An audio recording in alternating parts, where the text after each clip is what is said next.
ನೋಡಿ ನಿಮ್ಗೇನು ಆಗಿಲ್ಲ, ಬುಲೆಟ್ ಬರೀ ಬೆರಳಿಗೆ ತೆಗ್ದಿದೆ ಅಷ್ಟೇ. ನೋಡಿ ನೀವು ತಪ್ಪು ಮಾಡಿಬಿಟ್ರಿ. ನೀವು ನನ್ನ ಹೆಂಡತಿ ಸತ್ತಿದ್ದಾರೆ ಅಂತ ಹೇಳಿದ್ರಲ್ಲ, ಅದು ಸುಳ್ಳು. ನನ್ನ ಹೆಂಡತಿ ಸತ್ತಿಲ್ಲ, ನನ್ನ ಹೆಂಡತಿ ಇನ್ನೂ ಬದುಕಿದ್ದಾರೆ.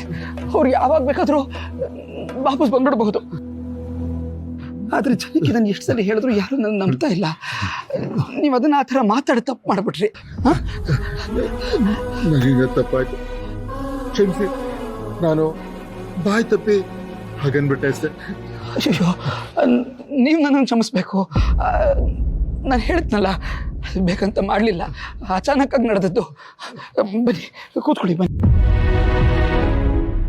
ಅಲ್ಲ, ನೀವು ಪರವಾಗಿಲ್ಲ ಅಂದರೆ ಹೇಗೆ? ನಾನು ನಿಮ್ಮನ್ನ ಶೂಟ್ ಮಾಡಿಬಿಟ್ನಲ್ಲ, ಶಾಂತಮ್ನವ್ರು ಏನು ಅನ್ಕೊಳ್ಳಲ್ಲ. ಈಗ ಅವ್ರ ಗಂಡಿಗೆ ಹೀಗೆ ಶೂಟ್ ಮಾಡಿದ್ದೀನಿ ಅಂತಂದರೆ ಶಾಂತಮ್ನವರು ಪಾಪ ನನ್ನ ಕಷ್ಟ ಕಾಲದಲ್ಲಿ ಬಂದು ನಂಗೆ ಸಾಂತ್ವನ ಹೇಳಿದವರು. ಈಗ ನಾನು ಹೀಗೆ ಮಾಡಿದ್ದೀನಿ ಅಂದರೆ ಅವ್ರಿಗೇನು ಅನ್ನಿಸ್ಬೇಡ. ಒಂದು ಕೆಲಸ ಮಾಡೋಣ, ನಿಮ್ಮನ್ನ ಆಸ್ಪತ್ರೆಗೆ ಕರ್ಕೊಂಡು ಹೋಗ್ತೀನಿ, ಬನ್ನಿ. ನಿಮ್ಗೆ ಏನಾಗಿದೆ ಅಂತ ಅಲ್ಲಿ ಗೊತ್ತಾಗುತ್ತೆ. ಅಯ್ಯಯ್ಯೋ, ಬೇಡ ಬೇಡ, ನಾನು ಮನೆಗೆ ಹೋಗ್ತಾ ಹಾಗೆ ಆಸ್ಪತ್ರೆಗೆ ತೋರಿಸ್ಕೊಂಡು ಹೋಗ್ತೀನಿ.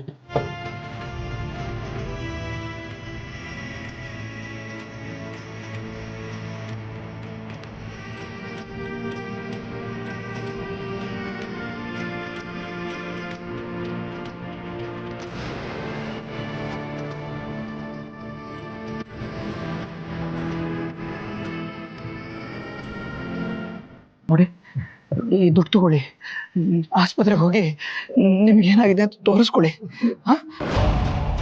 ಮಗಳ ಮದುವೆಗೆ ಏನಾದರೂ ಹೆಚ್ಚಿನ ದುಡ್ಡು ಬೇಕಾದರೂ ಕೇಳಿ.